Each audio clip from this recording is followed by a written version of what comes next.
If you're worried that Halloween the game is only going to have a handful of single-player missions, today we have some pretty good news for you.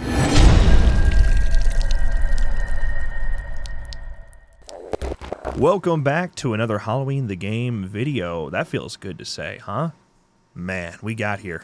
We got here. It has been both an extremely exciting and happy time to be in the ASIM community and horror gaming community the last few days. It's also been kind of brutal. It's been a lot to take in because some people are very upset, and I think a lot of people that are like, "Oh, gun sucks." I think a lot of it's justified, and I get it. Sure. But it's been a lot of people that have taken it pretty far and have been attacking people that are excited, and that's annoying. I'm not a fan of that. The amount of times I've seen the meme of the Grim Reaper knocking on the door of Friday, knocking on the door of TCM, and now knocking on the door of Halloween. I've no less than 40 times I've seen it in the last 2 days. Yeah, I get it. We get it. I get it. It just if you don't want to buy something, that's totally fine. I just think the boycott mentality and like making fun of people who are excited for things kills me. Well, and as more information comes out, like Elphonic even made their own tweet saying, just to be clear, this is our game. Yeah. Gun is for additional help. Yeah. Publishing additional help. And people are still like, they're getting upset over the scenario in their own head. Well, that is what a lot of it's built up, and honestly, a lot of it that's been annoying to me because I think if you're coming from TCM and you're a TCM fan, and the way that game ended, it's not even so much that it was sunsetted; it was the way in which it was sunsetted that makes it so bad. And I totally get that. There's a lot of people that I've seen like, look at what they did with Evil Dead. I've seen look what they did with Evil Dead way too many times. Yeah. Like neither of these companies worked on Evil Dead, brother. That was a different fumble from a different company. Yeah. So it's just. That's the part that annoys me. I get people being upset. Just don't attack people that are excited. This is truly the biggest horror IP ever of all time. Like Halloween is that IP. It's the big dog. And it's so, even if you are mad at Gun and you're worried about the scenario that may play out. And I'm worried too. I'm worried that after a year it could die too. But that's something I'm aware of. That's something that I know might happen. I hope it doesn't. I'm rooting for it not to. But at the same time, it's still Halloween. It's still Michael Myers. It is on 99% of people's Mount Rushmore of horror. Yeah, he's the dog. But that's not the point of today's video. Because, on the ASIM side of things, I understand those concerns. But Halloween the game also is going to have single player. And a lot of people have jumped to conclusions on what that single player is going to be. The way that the hub post is written has really pushed narrative story mode, not just single player missions. As a matter of fact, in the hub post originally, when they mentioned how they did single player challenges for Friday the 13th, they mentioned that those were Hitman-based missions, that this is different, that we're doing something more expansive here. Well, then we got some more information that came out yesterday about who was actually working on the single-player component of Halloween and writing for it. And honestly, I was, like, flabbergasted when I saw it. I'm like, are you kidding me? Of all the people and all the talent to be working on it, they went out and got Adam F. Goldberg. Yesterday on X, Adam F. Goldberg posted, "Behold the trailer for Halloween. I've been writing this madness in secret with Hans Rodenoff, Elise, and James Willems for the last year. If you love the F-13 Jason game by Elphonic as much as I did, then you will lose your mind at what we're doing with Michael Myers." That is the coolest thing I've ever heard.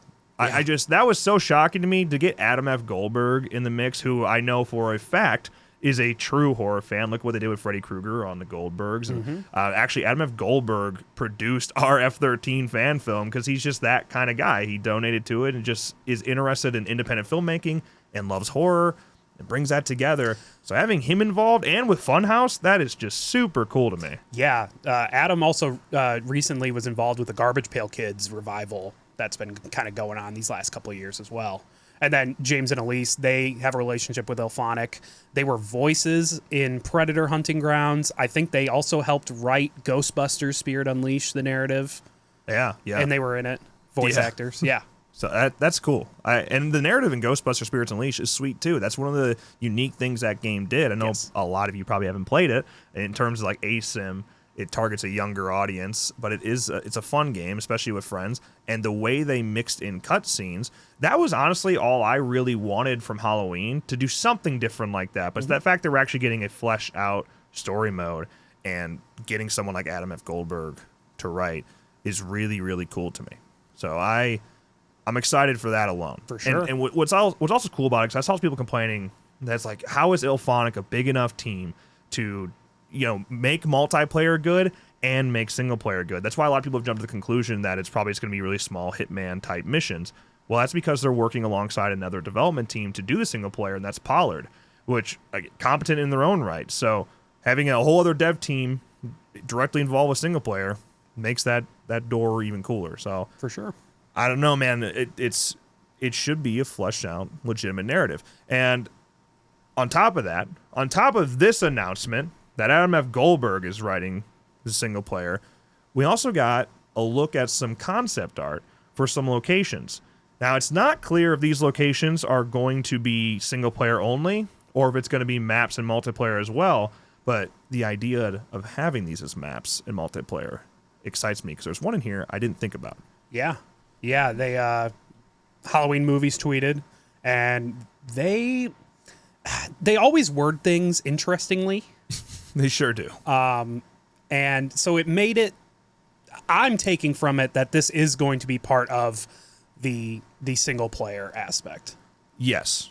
Hopefully it ends up being both. I hope so. Yeah, this is the official Halloween Movies page. They've been pushing Halloween Portal really hard, and this is one of those things with the Portal where they're getting some scoops. They're allowing some scoops to come with the Portal so that they can push it. But now this is from Halloween Movies again. Ready for some concept art and more? There's been lots of speculation about the new Halloween game coming in 2026. No, it is not multiplayer only. Yes, there will be a single player mode and a story mode. Yes, you'll be revisiting famous locations and reliving iconic Halloween moments. Check out some concept art from the Rabbit and Red Lounge and the outside of Smith's Grove Sanitarium. Crazy. Yeah, it's just, so we take a look here. We'll start with Rabbit and Red Lounge, okay? Of course, we know Rabbit and Red, and it's actually, you see it specifically in Rob Zombie's Halloween. Right. You don't see it in the original Halloween. The only connection to it is the matchbook. Just thank God we have props for this. Is the matchbook, okay? So you have the matchbook that is seen when Loomis finds the car in the Phelps garage truck. Yeah, that's the only connection to Rabbit and Red Lounge in the first Halloween, but it comes into play later in the sequels. So it looks like hey, we're just gonna make it. We're gonna do it ourselves. Take that idea of the Rabbit and Red Lounge and build out a bar from it. This bar looks a lot like the Halloween 2018 or Halloween Kills bar. A little bit. That's what I was thinking of when I first saw it. So what a cool way to incorporate it. How does it work in single player? Like what would Michael do there to where it's worth adding to the narrative, I suppose? Exactly. We're going to be taking on as Michael the night he came home. Yeah. So Michael must go here. Yeah. For what? At least that's the way it's been described to us so far. Correct. They could be just kind of trickling information out to us, but yeah, it sounds like single player, the narrative, the story mode is you playing as Michael from his POV on that same night. And just like what Halloween Kills did with flashbacks, they're adding more to the night. Things that you didn't see Michael was doing, that's where you can kind of fill in with things like the Rabbit and Red Lounge. So I want to see this in multiplayer too, though. I like sure. this. This is really cool. And the other one that we did figure would be a map, probably, because there's only so many locations from the first film, was Smith's Grove Sanitarium. And this is wild. I mean, this is so cool to see. It could definitely be a multiplayer map, but look how big it is. Yeah. There's so much going on there. And if you were to actually go inside of the sanitarium, there's so much to explore there. It could be claustrophobic. It would have that Haddonfield Memorial Hospital vibe of Halloween 2. Mm-hmm. Tight hallways. Be pretty cool. For sure. And look, we got that little green light again. Honestly, you pointing that out, I wouldn't even have thought about that. So there's not exactly power boxes like that on 70s homes with green LEDs, So that seems pretty clear that box is the power box that Michael will be able to interact with Right. and shut down. So seeing it here in concept art for Smith's Grove, it makes me think that there's a good opportunity or a good chance that it's going to be a multiplayer map too. Exactly.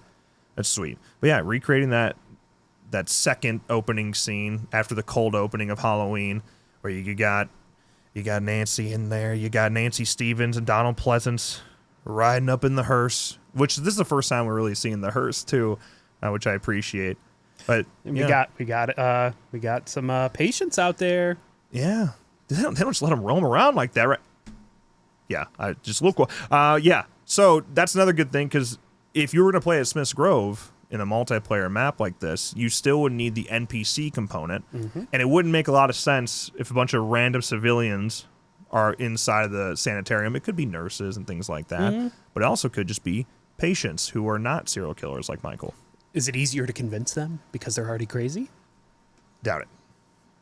They still need some convincing. Yeah, do you know how difficult it is to talk to somebody and tell them to do something when their brain's not all there? You talk to me just fine.